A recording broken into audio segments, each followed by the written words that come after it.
kui ma tegin seda tööd, siis ma tahtsin teha midagi, mis räägiks demokraatiast.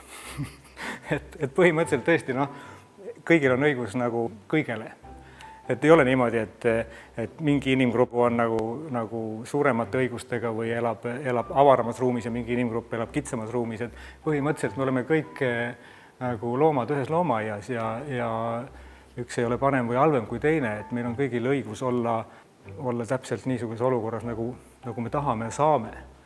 Ja meid kõigi kasutatakse ühtemoodi ära ja me kõik kasutame teisi ühtemoodi ära, et siin ei ole mingisugust klassivahet tegelikult. Jah, et kui keegi leiab, et see töö ei meeldi talle, siis päris kindlasti ta ei pea sellega üldse tegemist tegema ja kui tõesti keegi tuleb lapsega galeriisse ja leiab niisuguse töö seinalt, siis ma arvan, et see on pigem selle täiskasvanud inimese küsimus, kuidas ta seda lapsele seletab, mitte minu, sest mul on endal ka lapsed ja nemad mulle niisuguseid idiootseid küsimusi küll ei esita, et mis seal peal toimub, nad teavad, mis seal toimub. Nad on käinud internetis, nad on YouTube'is käinud, nad on näinud, mis toimub, nad teavad, et nad siia ilma tulevad, eks ju. Ja nad teavad ka seda, millised probleemid praegu ühiskonnas eksisteerivad, et lapsi tuleb harida.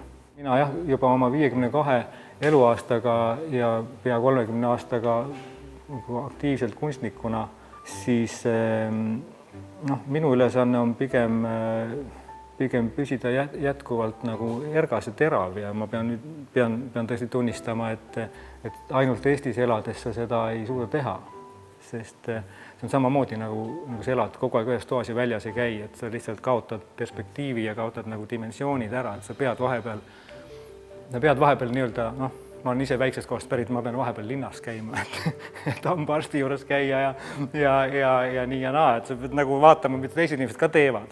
Et selles mõttes mind pigem toidab isiklikult kunstnikuna praegu pigem selline globaalne maailm, et ma arvan, et ma ei toitu ilmtingimata sellest, mis Eestis toimub, sest see, mis Eestis toimub igal pool mujal ka, et Eesti ei ole enam niisugune täiesti unikaalne teistsugune koht maa peal, et me saame rääkida mingist Eesti asjadest või Eesti teemadest.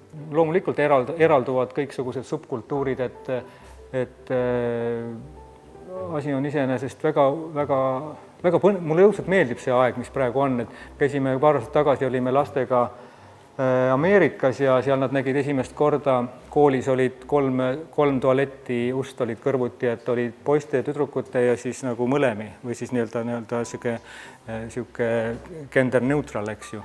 Ja jumalast lahe, kuid siiski ometigi on 3 ust, eks ju.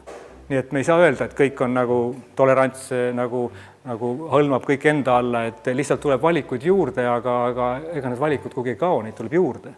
Ja ikkagi sa pead valima, eks. Et miks on 3 ust, miks ei ole 1 uks. Selles ongi see asi, et minu jaoks on see põnev, et mida rohkem tekib valikuid, seda kurioosum on selles, et seda rohkem me eraldume. Ma ei mõtle üldse tegelikult vabaduse kui kriteeriumi peale, kui ma kunstiga, kui ma nagu kunstnikuna tegutsen või teen oma projekte või midagi. Et minu jaoks ei ole seal vabadus sugugi nagu number 1, pigem number 1 on ikkagi vastutus või see, miks ma midagi teen ja mida ma sellega tahan nagu siis inimestele edastada või mida nad näevad, kui ma sellist asja neile eksponeerin, sest et loomulikult ma tahan ju, et inimesed tuleks ja näeks midagi ja midagi tajuks sealt kaasa võtaks nii-öelda oma peas. Ja seal on tegelikult vabadust üsna vähe, et sa pead ikkagi päris täpselt teadma, mida sa teed ja endale selgeks tegema, et kust maale see asi toimib, kust maale ta ei toimi enam. Ja vabadus tõesti ilmub minu pähe võib-olla ainult tõesti siis, kui ma 2 päeva tagasi sõitsin jalgrattaga Pärnu rannas, teadsin, et hommikul lähen randa ja tulen sealt õhtul ja ma ei tee mitte midagi. Ja see oli, siis ma tundsin, et ma olen vaba. Aga kui ma lähen ateljeesse, siis ma ei mõtle kunagi vabaduse peale. Ja mul ei ole seda vaja mõelda, sest